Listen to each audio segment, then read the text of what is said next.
আমি যা পাইনি তা আমার বৌমা পাক, আমি যা করতে পারিনি তা আমার বৌমা করুক। শ্বশুরবাড়ি থেকে বাপের বাড়ি আসবো, আমার হাতে একটি প্যাকেট দিয়ে আমার শাশুড়িমা বললেন, বৌমা এটা নিয়ে যাও, তোমার মাকে দিও। জিজ্ঞেস করলাম কি আছে এতে? শাড়ি। তোমার মাকে বলো আমি এটা পাঠিয়েছি। মনে মনে ভাবলাম নিশ্চয়ই কোনো উদ্দেশ্য আছে, তা না হলে আমার মায়ের জন্য শাড়ি দিতে যাবেই বা কেন? অতিভক্তি চোরের লক্ষণ নয় তো? শাশুড়িমা সম্পর্কে এমন খারাপ ভাবনা আমার হতো না যদি ওই কথাটা না শুনতাম। ঘটনাটা ঘটল বিয়ের 5 দিনের মাথায়। আত্মীয় স্বজনরা যে যার বাড়ি চলে গেছেন। আমার একমাত্র ননদ, সেও সেদিন চলে যাবে। আমি বলেছিলাম আপা আরো 2 দিন থেকে যান। ননদ বলল থাকলে হবে না, ছেলের পরীক্ষা সামনে, বিয়ে বাড়িতে অনেক হৈহুল্লোড় হয়েছে, এরপর থাকা মানে সময় নষ্ট।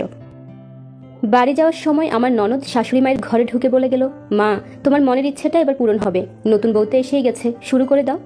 আমি শাশুড়ি মায়ের ঘরে ঠিক তখনই ঢুকতে যাচ্ছিলাম। ননদের এমন কথাটা কানে আসতেই ঘরে ঢুকতে গিয়েও আমি আর ঢুকলাম না।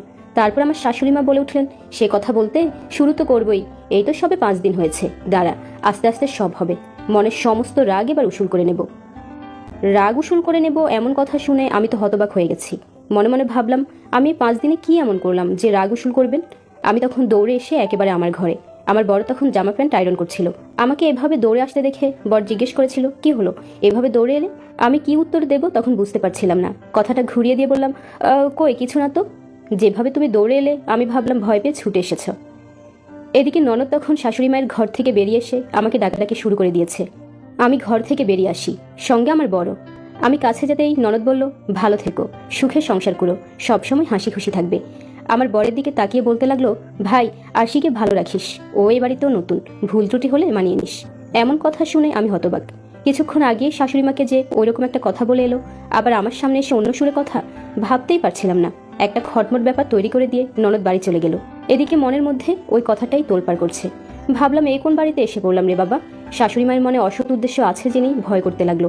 ভাবছি বাড়িতে ফোন করে কি মাকে জানাবো, তারপর ভাবলাম না থাক, মা এমনিতেই টেনশন করে, এসব শুনলে মায়ের প্রেশার বেড়ে যাবে, এমনিতেই বোনকে নিয়ে চিন্তা করে।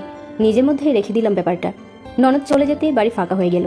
শাশুড়ি মাকে তারপর থেকে সন্দেহের চোখেই দেখতে লাগলাম, কিন্তু উনি আমার সাথে এত ভালো ব্যবহার করতে লাগলেন, আমি কিছুতেই ওনার ভালো ব্যবহার করাটা মেনে নিতে পারছিলাম না। সেদিন দুপুরেই লাঞ্চ করতে বসে দেখলাম শাশুড়ি মা অনেক কিছু রান্না করেছেন। খেতে বসে আমার বর বলে উঠল, আজ মুড়ি ঘন্ট রান্না করেছো দেখছি, কি ব্যাপার? শাশুড়ি বললেন বৌমাকে খাওয়াবো বলে। তারপর কাতলা মাছের বড় পিসটা আমার পাতে দিয়ে আমার বরের দিকে তাকিয়ে বললেন, এবার থেকে মাছের সব থেকে বড় পিসটা বৌমার জন্য থাকবে। মনে মনে তখন ভাবছি, মানুষ এত সুন্দর অভিনয় করে কি করে? যার মনে খারাপ চিন্তা থাকে সেই মানুষটা আমার জন্য এত ভালো কিছু করছে, এতে আমার সন্দেহটা বাড়লো।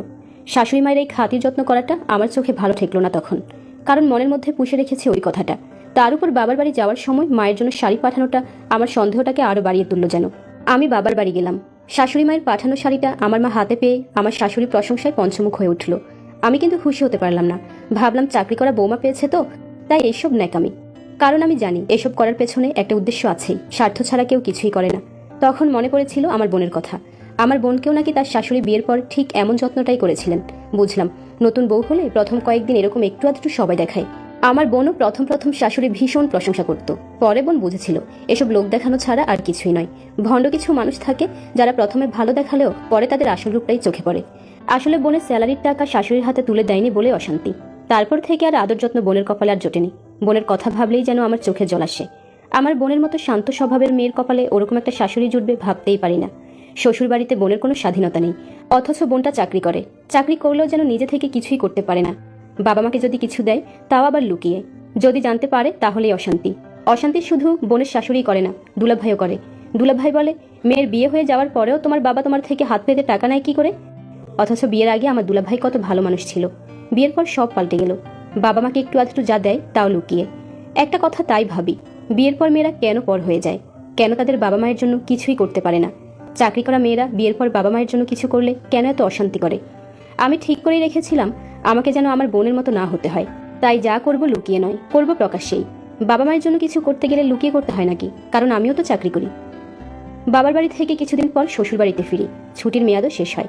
আমি চাকরিতে জয়েন করি। বাড়িতে সদস্য আমরা 4 জন, আমি, আমার বর, শ্বশুর আর শাশুড়ি। শ্বশুর বাড়িতে যখন ফিরলাম শাশুড়ি বললেন, ঘরের কাজটা যেমন কাজ, বাইরের কাজটাও তেমনি কাজ।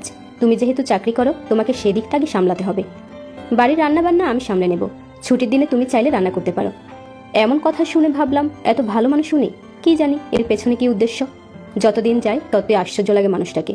সকালে বের হবার আগে টিফিন গুছিয়ে দেওয়া থেকে শুরু করে পানির বোতলে পানি ভরে দেওয়া পর্যন্ত এভরিথিং। যেমনটি নিজের ছেলেকে করেন তেমনি আমার জন্য।